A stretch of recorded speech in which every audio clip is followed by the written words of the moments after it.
Class, good morning प्यारे बच्चों।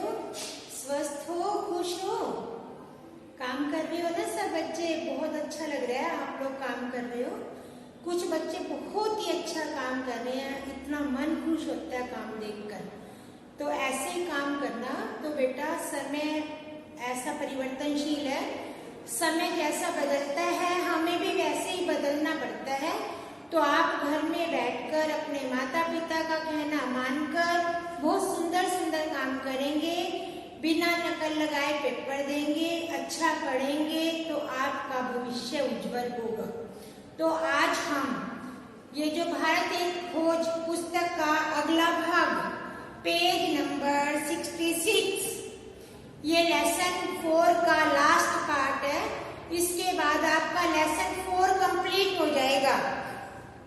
Page number 66, विकास और ह्रास। हर बार कहना न पड़े, पेंसिल लो, बुक खोलो, रेखांकित करो।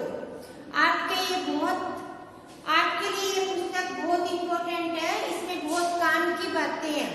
तो आप इसमें रेखांकित करते जाएंगे, प्रश्नों के उत्तर भी और प्रश्न भी। शुरू करूं पढ़ना। पेज नंबर 66, विकास और ह्रास। विकास का मतलब है तरक्की, ह्रास का मतलब है पतन, नीचे गिरना, नष्ट होना।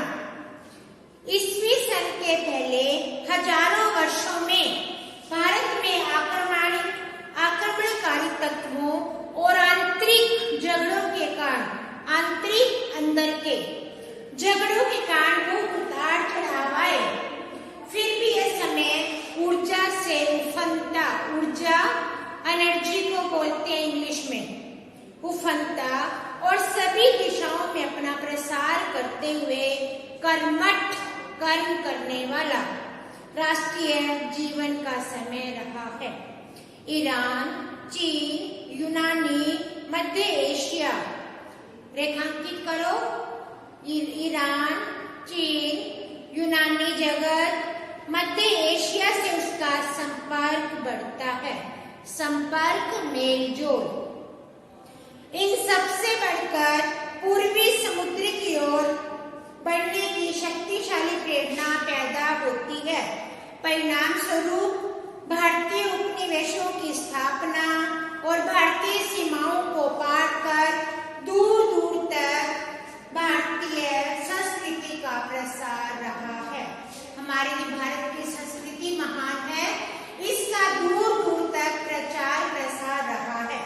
इन हजार वर्षों के बीच के समय में, यानी चौथी शताब्दी के आरंभ से लेकर छठी शताब्दी तक गुप्त साम्राज्य समृद्ध होता है। यह भारत का स्वर्ण युग कहलाता है। कोई आपसे पूछे भारत का स्वर्ण युग कौन सा है, तो आप गुप्त काल को भारत का स्वर्ण युग कहेंगे। इस युग में संस्कृत साहित्य के एक प्रकार में प्रशांति, आत्मविश्वास, आत्माभिमान की दीप्ति, रोशनी, प्रकाश, उमंग, जोश दिखाई पड़ती है। स्वर्ण युग के समाप्त होने से पहले ही कमजोरी और ह्रास के लक्षण भी प्रकट होने लगते हैं। उत्तर पश्चिम से गोरे अंग्रेज। गोरे किसको कहा गया? अंग्रेज। हूणों के दल आते हैं और वे बार बार खदेड़ दिए जाते हैं। खदेड़ना, भगा देना। किंतु धीरे धीरे वे उत्तर भारत में अपनी राह बना लेते हैं।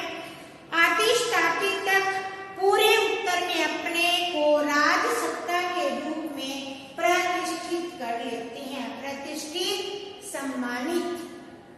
इसके बाद अंतिम गुप्त सम्राट मध्य भारत के एक शासक यशोवर्मन के साथ मिलकर बहुत प्रयत्न करके हूणों को बाहर निकाल दिया। ये भी देखो कितना इम्पोर्टेंट प्रश्न है। हूणों को किसकी सहायता से निकाला? जो गुप्त सम्राट था अंतिम, उसके यशोवर्मन के साथ मिलकर जो हूण भारत में आए थे उनको बाहर निकाल दिया। इस लंबे संघर्ष ने भारत को राजनीतिक और सैनिक दोनों दृष्टियों से दुर्बल बना दिया। में बस जाने के कारण लोगों में धीरे धीरे एक अंदरूनी परिवर्तन घटित हुआ। अंदरूनी अंदर का गुणों के पुराने वृत्तांत कठोरता, बब्बर व्यवहार से भरे पड़े थे। बर्बर, निर्दयी, ऐसा व्यवहार जो युद्ध और शासन के भारतीय आदर्शों से एकदम भिन्न है। 7वीं शताब्दी में हर्ष के शासनकाल में उज्जैनी का आधुनिक नाम क्या है? उज्जैन।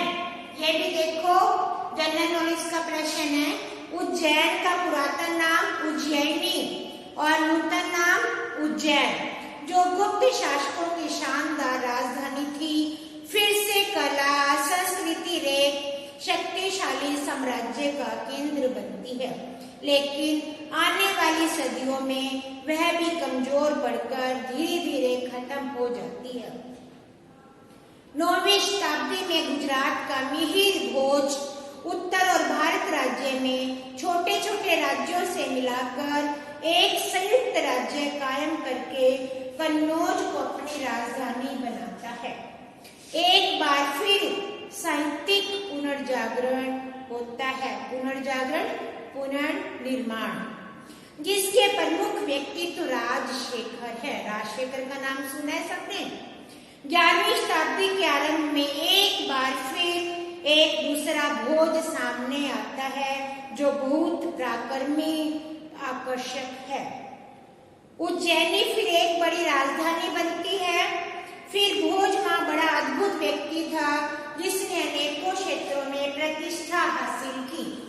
वह व्याकरण और कोशगार था।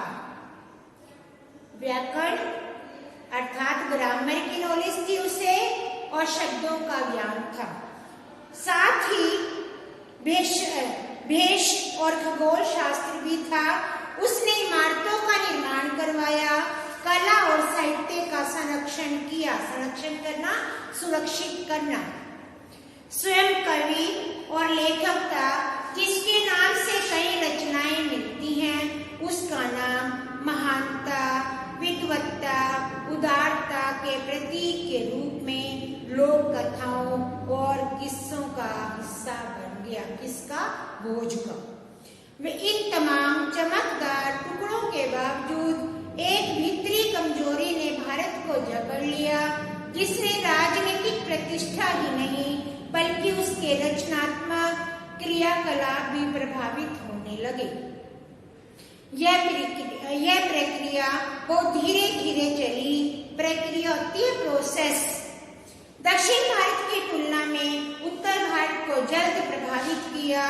दक्षिण आक्रमणकारियों के लगातार हमलों का करने के दबाव में बचा रहा।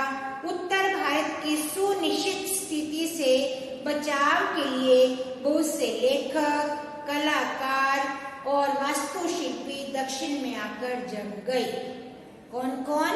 लेखक, कलाकार, वास्तुशिल्पी दक्षिण भारत में आ गए। दक्षिण के शक्तिशाली राज्यों ने इन लोगों को रचनात्मक कार्यों के लिए ऐसा अवसर दिया होगा जो उन्हें दूसरी जगह नहीं मिला। गरचे उत्तरी भारत छोटे छोटे राज्यों में बटा था, पर जीवन वहाँ समृद्ध था। वहाँ कई सांस्कृतिक, दार्शनिक दृष्टि से सक्रिय थे। हमेशा की तरह बनारस का नाम सुने, जहाँ पर सिल्की कपड़ा बनता है और वहाँ पर बनारस में अनेक तीर्थ स्थान भी हैं। धार्मिक दृष्टि से बनारस महत्वपूर्ण स्थान है। लंबे समय तक कश्मीर भी बौद्धों, ब्राह्मणों के संस्कृत ज्ञान का बड़ा केंद्र रहा। भारत में बड़े बड़े विश्वविद्यालय रहे। इन सबसे प्रसिद्ध नालंदा था, जिसके विद्वान का पूरा भारत में आदर किया जाता था। यहाँ चीन, जापान, तिब्बत से यात्री आते थे, बल्कि कोरिया, मंगोलिया और बुखारा से भी। धार्मिक और दार्शनिक दोनों विषयों की शिक्षा दी जाती थी। कला वास्तुशिल्प के विभाग थे। वैदक का विद्यालय भी था, वैदक औषधियां। कृषि विभाग का भी अंडरलाइन कर लो, क्या क्या था बनारस में। विश्वविद्यालय था, कला वास्तुशिल्प के विभाग थे, वैदक विद्यालय था, कृषि विभाग था, डेयरी फार्म था, पशु थे। विदेशों से भारतीय संस्कृति का प्रचार ज्यादातर नालंदा के विद्वानों के द्वारा किया जाता था। इसके अलावा बिहार में आजकल के भागलपुर के पास विक्रमशिला काठियावाड़ में वल्लभी विश्वविद्यालय थे। अंडरलाइन कर लो, वल्लभी विश्वविद्यालय कहाँ थे। गुप्त शासकों के समय में उज्जैनी विश्वविद्यालय का उत्कर्ष हुआ। दक्षिण में अमरावती विश्वविद्यालय था। अमरावती कहाँ था? दक्षिण में। और उज्जैनी में भी गुप्त काल में विश्वविद्यालय थे। तो प्यारे बच्चों, आज हम पेज 68 के लास्ट तक और पेज 69 की एक लाइन पढ़ी है मैंने, यहाँ तक पढ़ेंगे। अब अगली कक्षा में हमारा काम पूरा हो जाएगा। धन्यवाद।